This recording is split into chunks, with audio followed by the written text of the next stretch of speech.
What's up out in YouTubeville? Hope everybody's having a good night. We're going to be trying to bring you this show on Thursday. Hope some of you came back to watch me reload some 308s for the first time. But I'm sure there's some of you old timers that know a little bit about reloading that came back to watch and see if I broke the decapping pin in my die.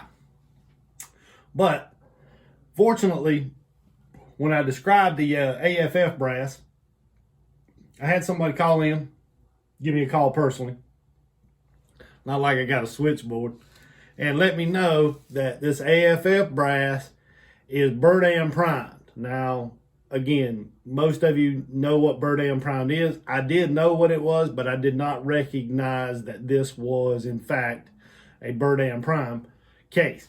So, thanks to Scott for calling and letting me know. If I tried to punch these out with my current set, I was just going to break the decapping pin. But sorry to disappoint you guys that were coming to the show to watch that comical error happen. It was narrowly avoided. The situation that I had last week where I was having difficulty getting the first case to go up into the resizing decapping die was, for some reason, and I don't really know as to yet why, maybe the decapping pin is not exactly vertical in here, but I turned it maybe just a fraction of a turn and I haven't had any more problems. So it must have just been hitting on the inside of the case at the bottom, but I got that resolved, no big deal. So we're gonna take these AFF cases.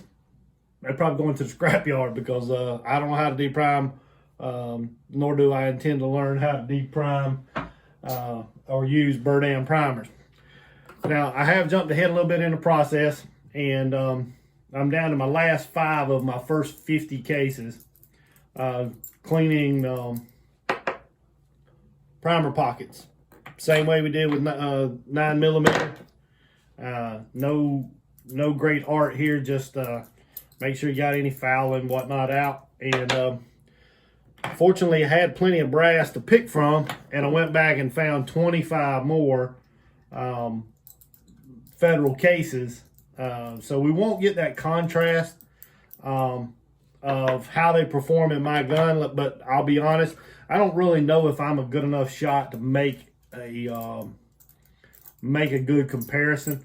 Now, I will have a stand-in shooter for me sometimes. The Beard is an amazing shot, and sometimes I'm gonna get him to be my trigger actuator, and maybe we'll get a little more performance out of my guns. All right, so that's the all 50 clean, and we're gonna roll into a new piece of equipment that I bought. Those cases are still a little greasy, and that is the Lyman Easy Trim. And this is kind of a inexpensive, maybe not the most inexpensive, but it is an inexpensive tool set that will allow you to trim cases to the proper length. This being a bottleneck case, it will grow in your chamber, and this is range brass, so it won't fit my gun. It's not like it's been fired out of my gun.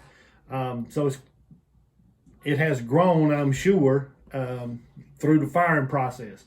So what we're going to do is I'm going to show you how to set this up best I know how, explain what I have learned from here, watching a couple of YouTube videos from some other guys, and show you how we're going to trim cases.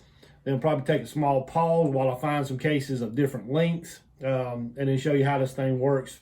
First impressions. I do have it out of the box, but I have not even put it in my drill yet. So here we go. This little holder is what holds the shell holder, and it can come set up one of 2 ways. Let me take that back. This does not set up 2 ways. You put the shell holder in, and then screw that knurl nut all the way in until it's just flush with the bottom of the case mouth, or where the case mouth would be. Install your case and then tighten it up, and then it's firmly held in there, very tight. Then you take your handy dandy cordless drill, I'm sure most everybody that's interested in this kind of thing's got a cordless drill, or even a corded drill would work, I'm sure. You probably get a little more torque, but this piece, which is the cutter head, comes with two different ways to work it. This is a knurled handle, for lack of a better term, and you can actually screw that onto the cutter head, and that will allow you then to use this manually to trim your cases. I find that would probably be pretty, it'd take a while to do that, and I have heard guys say, their hands get sore. I'm not too worried about my hands getting sore, but it does look time consuming. So we're going to screw this into a device that will allow you just to stick it right in the chuck of any normal 3/8 drill. Then you've got your pilot bit. Now each of these pilot bits are caliber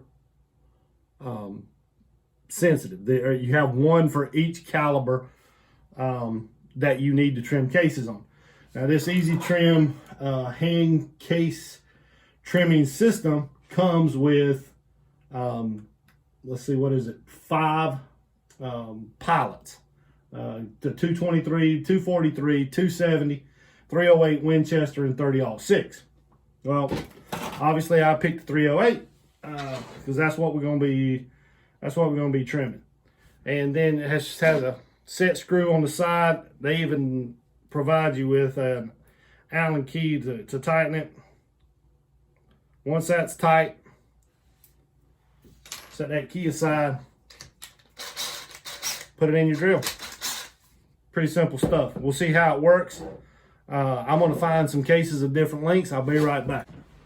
Okay, we are back, and I picked out 7 cases, and I just want to talk a little bit about that. I found one out of my batch. Again, this is range brass. It was exactly the max SAMI length for the case, and that case length can only be 2.015 or less. Then I had 2 that were 2.016, 2 that were 2.017, and 2 that were actually over 2.020. Now one of them has a little bit of a, I don't know if you can see this, but there's actually a burr on that case. It's pretty fugly. So we're going to try to cut that off. We're going to see how this thing works based on these 4 different cartridge sizes. We should get very little trim off of this first case because it's already at 2.015. I am interested to see how long all these cases come out. Does it cut them at exactly 2.015, or is it some lesser number? So let's just see how this works out. We're going to put it right in here. We're going to pull the trigger. We're going to make sure that's not going too fast. And we will adjust the clutch a little bit on the drill. I don't want to, this shouldn't be a high torque kind of situation. All right, I'll be honest, I can see it polish the edge, but I don't feel any significant, I didn't see any significant cuttings. So let's just use our handy dandy caliper here. This is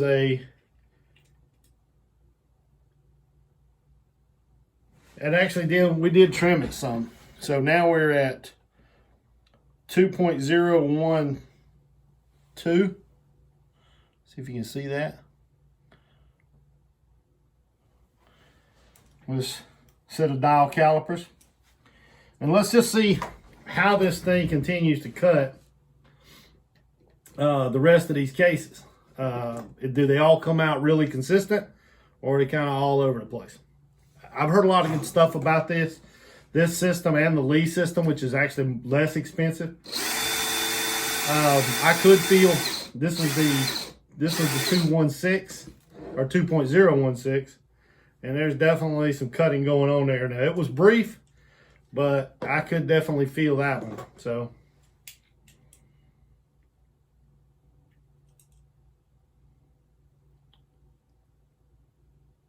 there we go. That's 2.012 again. So that really kind of excites me because, you know, no more reloading than I'm doing. You know, I want to turn out really nice rounds, consistent stuff. I don't have a lot of super high-end guns, but I want to get the maximum out of them, just like I'm sure you guys do, especially if you're just getting into reloading like I am. So now that one originally measured 2.016 also, but I did not feel a lot of cutting going on there. So it'll be interesting to see where this one comes out. This one's actually a little bit longer. This one's 2.013, but you know, that's still awfully close, and I can be satisfied with that kind of consistency and that type of accuracy. Now these are going to be a little bit longer. These are the 2.017, and you could definitely feel some more resistance. I could even with my shoddy eyes, I could definitely see some cuttings coming off of there, and I can see some accumulating on this bench a little bit also. So that's good news, I suppose, since that was obviously outside the spec. And there we go, 2.012.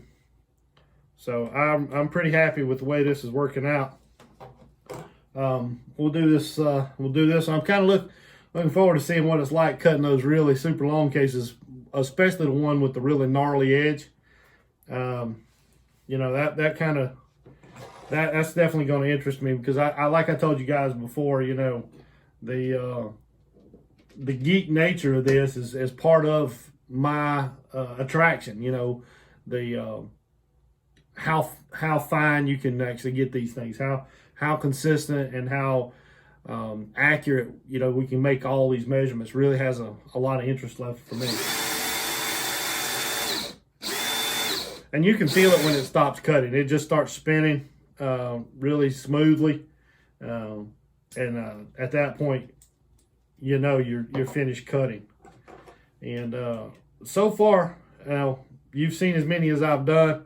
There's another one that's 2.013. Again, I can have no qualms about that. Now this is the one with the funky turned up edge. So let's have fun with that one. See what that one feels like when it's over. I'm gonna hold it off just a little bit because I don't want to bog it down too much. Yeah, you can see it knocked it out of my hand. Yeah, there was definitely some material there that needed to be removed. So that, I don't know what gun that came out of, but that one really grew in the chamber. So it'll be interesting to see where this one's at.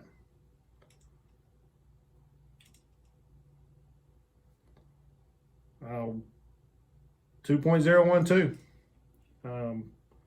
You know, it took a little effort on that one, but they're really turning out nice. I'm seeing these filings kind of pile up on my bench, and I've had some questions about my bench. I built it. I found a couple of different ideas online, but I kind of made it for myself. If anybody's interested, we could talk about that one show. I could kind of show you the bench. I am going to make some modifications to it on Sunday. Well, I got a little time off, add some shelves. I guess you never have too much room, right? All right, this is that last long one. I'm going to see if I can cut it a little smoother. That was definitely smoother, but it just takes some learning, knowing how to kind of approach that cutter head. And we'll have to do this on all 50 cases, at least have to check them. 2.013, that is. So I'm happy with that. I'm happy with this little system. You know, I've had lots of people talk about how long it lasts. You know, that being, you know, a hardened steel versus this brass should last a long, long time. I've heard guys say they've trimmed thousands of cases with theirs and never had any problems. I hope that's true with mine. I want to give a shout out to some of the new show friends we got. Corey, I appreciate you coming in on a lot of shows and hitting some comments. He was asking about maybe us doing some water jug tests on these 308 SSTs when we get them loaded up. Man, that sounds like a lot of fun. maybe shoot some other stuff, see how they actually expand, how they. But I also want to do some accuracy tests, and at least with the setups that I have, see what kind of accuracy we get out of these. I am interested, kind of, in what everybody thinks about, show topics. Does everybody want to just see me pulling the handle, making rounds, or some gun reviews, or at least ammunition reviews on how they perform in my guns? I did have a little bit of a unusual situation for me around here this week. We're doing very limited practice because of the ammo situation. I'm having a hard time finding locally powder, primers, and those types of things, because I do want to get into some 223 after this for obvious reasons. It's hard ammo to find right now, and I wanted to reload for myself some, and I'm having a hard time finding that. So we're really being conservative with how much ammo we're using. But my wife, like me, she's a concealed weapons carrier, and she wanted to practice with her 38. She has a little airweight 38, and she wasn't real happy with the way she was shooting it. And she's an amazing shot. Way better pistol hand than I am, but she was struggling with it a little bit, and she wanted to shoot something a little different. So I let her try out, I thought, my Smith & Wesson Shield. I have a Performance Center model. Really good gun. Never had a problem. Ran anything cheap ammo all the way up to HST, hollow points, more high performance ammo. Never had any problems with it. So I really like that gun, and I enjoy carrying it. But it really fits her hand. So I said, hey, maybe she'll, and I want her to carry a gun. I mean, it's kind of crazy out there right now. I mean, you can't even buy a dozen eggs, without, the possibility of confrontation. So, long story short, she shot it for a few minutes, and now I no longer have an M&P Shield. So I did go online tonight, and I ordered myself a new carry piece. If anybody's interested in that, when it comes in, we can review that as well. Saturday night, we have I'm going to change the show up just a little bit. Be a good drinking night. So I am going to be reviewing the bullet that Greg sent. Hope everybody can stop in and hang out. Speaking of stopping in and hanging out,